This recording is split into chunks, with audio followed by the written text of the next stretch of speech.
华为 P50 Ultra 和 iPhone 16 Pro Max 本期就来看看它们的对比。本期看点如下，推荐大家仔细去看。华为跟苹果是两个极具创新精神的品牌。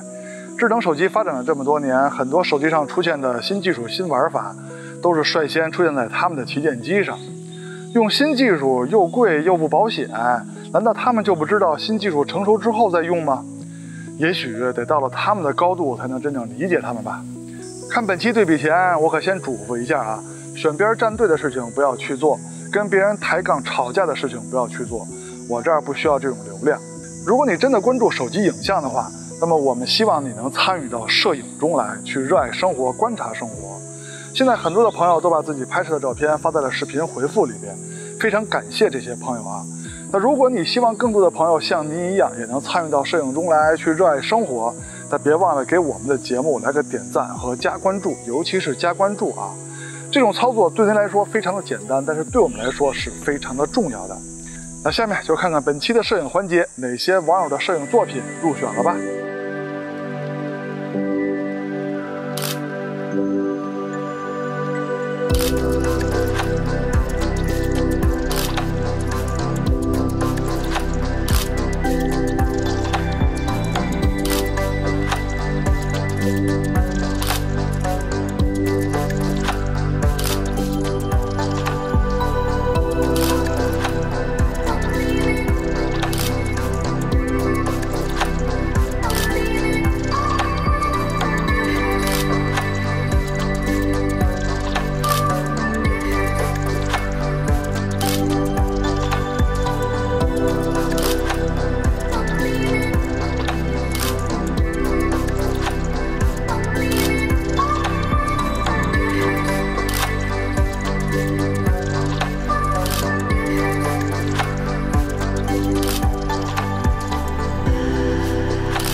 器材虽然分好坏，但是摄影不论器材，能成像的设备都能参与到摄影中来。欢迎收看 ZPH， 别忘了点赞和加关注支持我们啊！那么下面就来看看这样台设备的表现吧。从后摄的镜头配置上来说呢，华为这边看着是3颗镜头，但是它实际上是有一个2合1的长焦镜头，也就是说它在一个长焦镜组里边做了2颗长焦镜头。而 iPhone 那边呢，就是比较传统了，就是3颗镜头，主摄、超广角和5倍的长焦。老实说，它的5倍长焦在如今啊，已经算是落后的了。来看看本次对比，它会不会被吊打吧？现在是华为的拍摄界面 ，W 是超广角1倍主摄，2倍是主摄的数码变焦，3.7倍是光学焦段。这个10倍跟3.7倍，就是在一个镜组里边的2颗长焦镜头。切换方式呢，也是机械结构切换，利用棱镜跟周光板的位置调换，就完成了长焦焦段的切换了。切换的速度还是挺快的啊，这是慢动作，看着稍微清楚一点。但是在拍摄界面里呢，从3.7倍切换到10倍呢，还是要稍微等一下的啊，等个0.几秒吧，不到1秒的时间才能完成切换。还有一点要说一下，3.7倍是真正的长焦光学焦段，10倍跟9.4倍都不是真正的光学焦段了，有数码变焦的成分。因为切换到新的长焦焦段的时候，相场已经不能覆盖感光器的所有面积了，所以它需要数码裁切一下。这样的话，就有了现在拍摄界面中的10倍焦段。还有就是10倍焦段，就是第2个长焦焦段是不能用来录像的啊，只能用来拍照。新加入的 AI 辅助构图功能，对于新手来说也算是一个比较友好的功能。那么上期呢已经讲到了啊，这期就不展开了。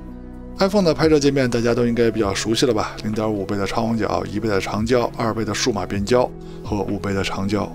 两台手机的系统都升级到了最新正式版。那下面就正式对比两台手机在不同应用场景每颗镜头的光学表现了。我们还是先从主摄开始聊。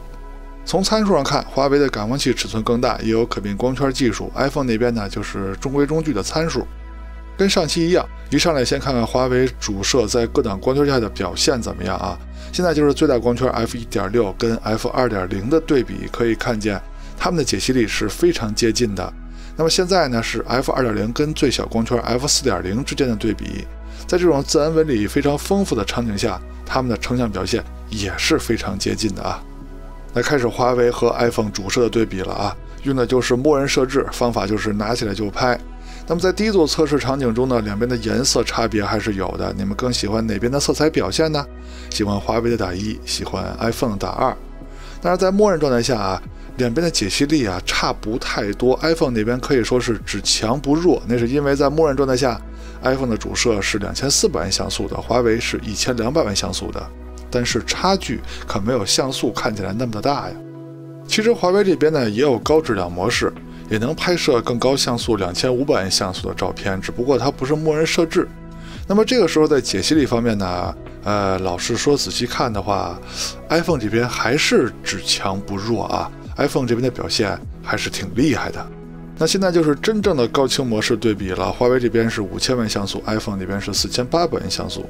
这回在解析力上差距就比较明显了啊，华为的解析力更高。不过这也应该的，因为华为的高清模式成像速度还是比较慢的 ，iPhone 那边呢就是摁下快门就能成像，所以华为更清楚呢也是应该的。你看说话的功夫，华为的高清模式还没有拍完，现在拍完了。镜组的光学质量，也就是变角画质把控方面呢，右上角的表现是 iPhone 呢稍微强一点点啊。那换到左上角呢，两边就差不多了。就算是看右上角呢，其实两边的成像差距呢也没有多大。那毕竟华为的感光器是更大的，而且它还有可变光圈技术，变角画质肯定是更难把控啊。有这种成像质量呢，已经不错了。再说超广角镜头，感光器尺寸这方面呢，希望华为还是公布一下啊。型号可以不说，跟相场、跟光学有关的感光器大小还是应该说一下的。原生像素是 iPhone 的更高，视角呢是华为的更宽广。从样片对比上看，颜色风格的差别跟主摄还是比较接近的。你们更喜欢哪边的效果呢？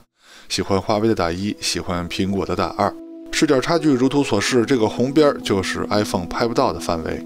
中心解析力嘛，是华为的稍微强一点啊，但是整体照片的观感是华为的强很多。在默认设置下 ，iPhone 的超广角呢，就是只能拍1200万像素了。如果你要拍2400万像素呢，还得用RAW格式。华为的超广角是可以直接拍2500万像素高质量模式的，那么解析力方面的差距就更明显了，华为的更强。两边的超广角都有真正的高清模式，华为是4000万像素 ，iPhone 是4800万像素。iPhone 的像素看起来还更高，但是在解析力方面的差别呢依旧很大啊，华为的清楚很多。这还没到长焦呢，咱们超广角 iPhone 这边就开始落后了。镜组的光学质量，也就是变角画质把控方面呢，右上角两边就说差不多吧，但是左上角的表现呢是华为的更好。再说中长焦镜头，长焦这块呢前面已经说过了，华为的长焦呢这次是2合1的长焦，在一个长焦里面做2个长焦镜头，感光器很大啊，1.28分之一英寸。这也再重复一下啊，华为的第二个长焦焦段呢就是9.4倍或者10倍吧，它用不了整个1.28分之一英寸的感光器。因为它切换到第二个长焦焦段的时候，相场会变得比较小，无法覆盖整个感光器，所以它用的是硬件跟软件裁切配合的数码变焦形式。两种焦段的长焦光圈也不一样啊，3.7倍的时候是 f2.4，9.4倍的时候是 f3.6，而且第二个长焦焦段就是9.4倍或者10倍吧，是不能用于录像的，只能用来拍照。iPhone 的长焦呢，就是一颗5倍的啊，现在看起来稍微有些落后的长焦镜头，感光器非常小，也没有高清模式，就是1200万像素。对比样片，先从2倍数码变焦开始看啊，实际上它们都是主摄的数码变焦，还没用到长焦镜头呢。那么解析力方面，华为的更好。现在是3.7倍的对比，华为是光学焦段 ，iPhone 呢还是主摄的数码变焦，因为它的长焦是5倍嘛，在解析力方面的区别还是非常大的啊，华为清楚很多。更何况华为的3.7倍还有4800万像素高清模式，那这个时候跟 iPhone 的3.7倍数码变焦比，那差距简直是太明显了，是吧？华为要强很多了就。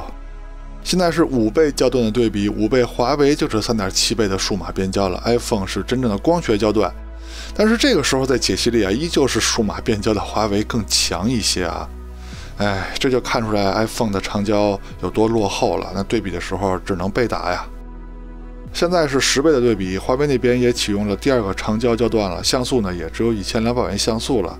这个时候跟 iPhone 的10倍数码变焦比呢，画面的观感肯定是比 iPhone 要强很多的，但是解析力呢也能看出来华为这边有很多数码计算的结果啊，也有涂抹感，就是照片的观感会更好。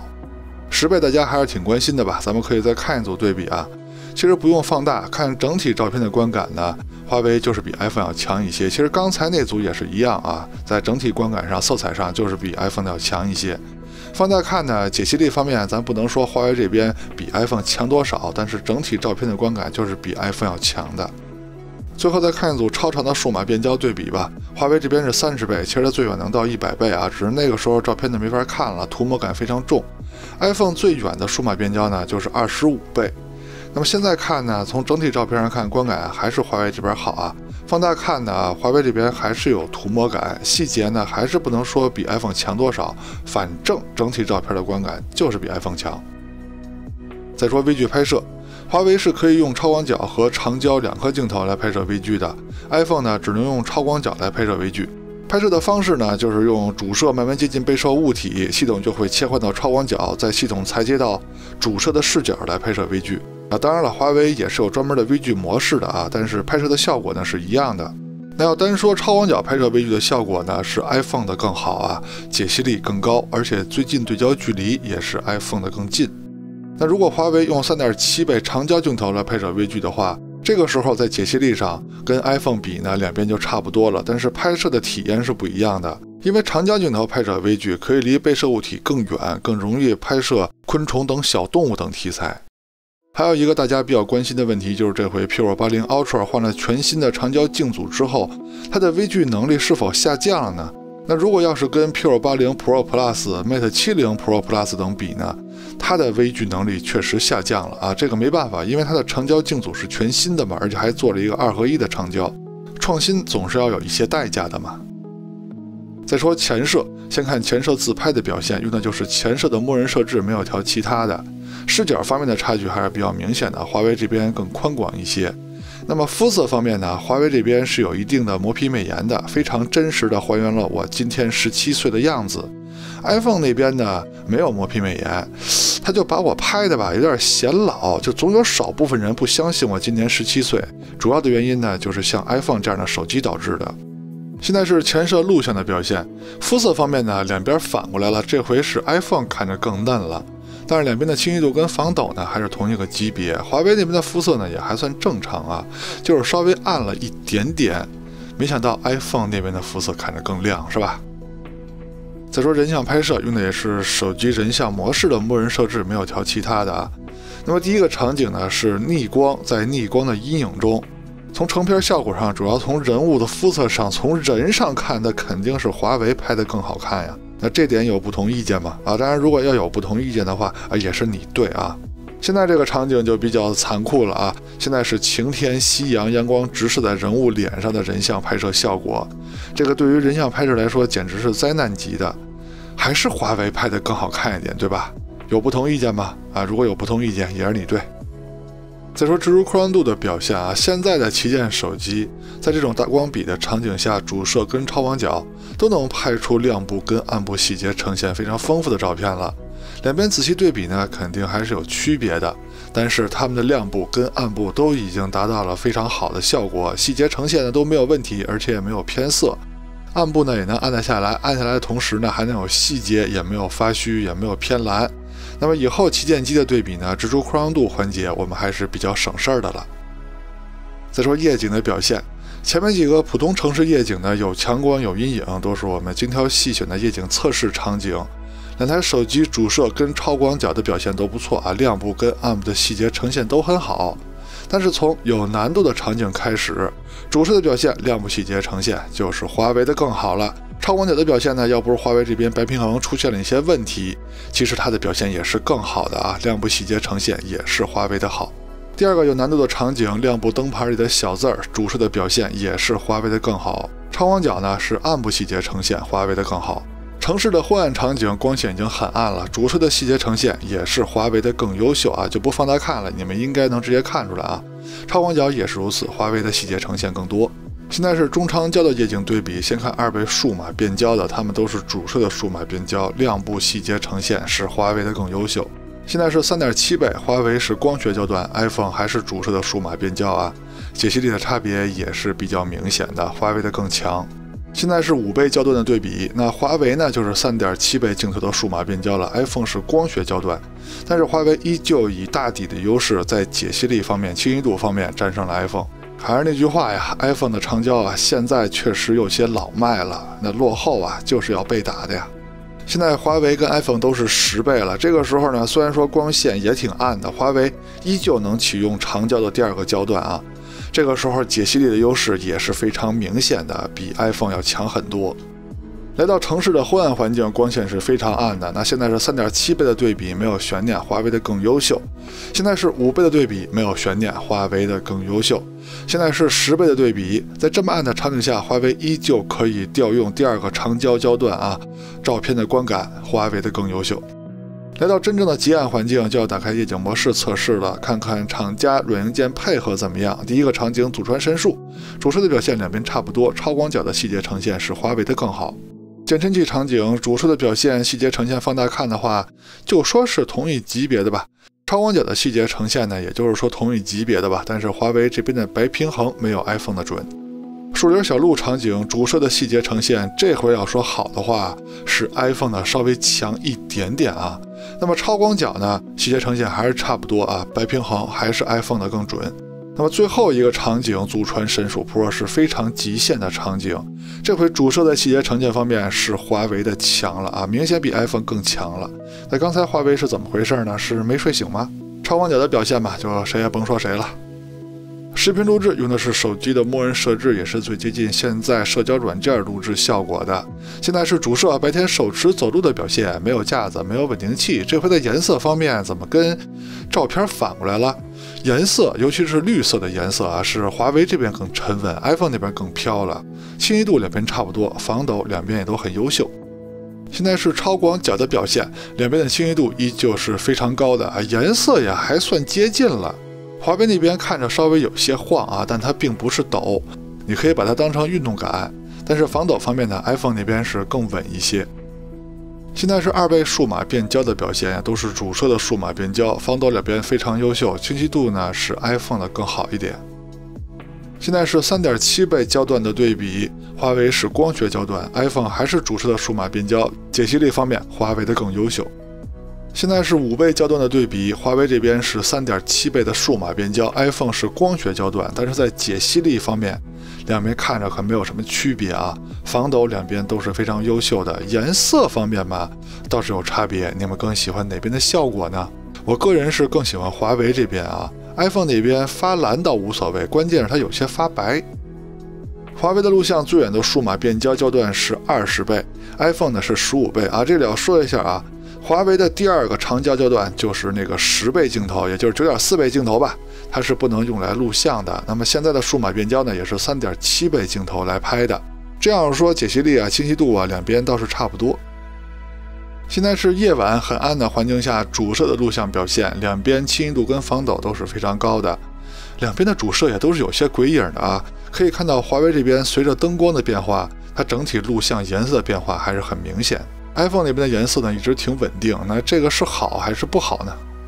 现在是超广角的录像表现，清晰度跟防抖呢都是华为的更好一点。不过老实说呢，他们俩在这么暗的地方，超广角都是很难应付的了。现在是3.7倍在夜晚的录像表现，清晰度啊、解析力的差距啊是有点大的啊。华为的长焦呢，在新大底的加持下，夜晚的录像效果还是很惊艳的。现在是5倍的录像效果，华为那边呢是3.7倍镜头的数码变焦。那 iPhone 那边到底是5倍镜头直接拍的，还是主摄的数码变焦呢？我也懒得知道，我这儿只看结果。总之就是华为在清晰度、在解析力上的优势是非常明显的。现在是10倍焦段的对比，华为还是3.7倍镜头的数码变焦，因为它第2个长焦焦段是不能用来录像的啊。所有录像的长焦焦段呢，都是用3.7倍镜头数码变焦拍摄的，但是清晰度跟解析力方面依旧比 iPhone 这边强很多。好了，最后一个环节了，先说手机的工业设计，就是手机的长相吧。你们更喜欢哪台手机的造型呢？喜欢华为这边打1，喜欢 iPhone 的打2。从这两台手机的对比上就能看出来啊，在影像的竞争上就是逆水行舟，不进则退，你停滞不前，就有人乘风破浪。iPhone 的长焦老了啊，落后了，那就会在对比中呢被吊打。拍照、录像，白天晚上全方位的被吊打啊。对了，还有超广角。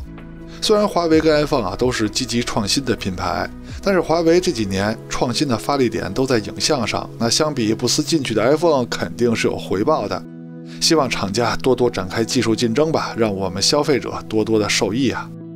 OK， 到结尾了，看完前面内容，希望在选择方面为您提供了帮助，也希望您能喜欢我们的节目，别忘了点赞和加关注支持我们。我们下期节目再见，拜拜。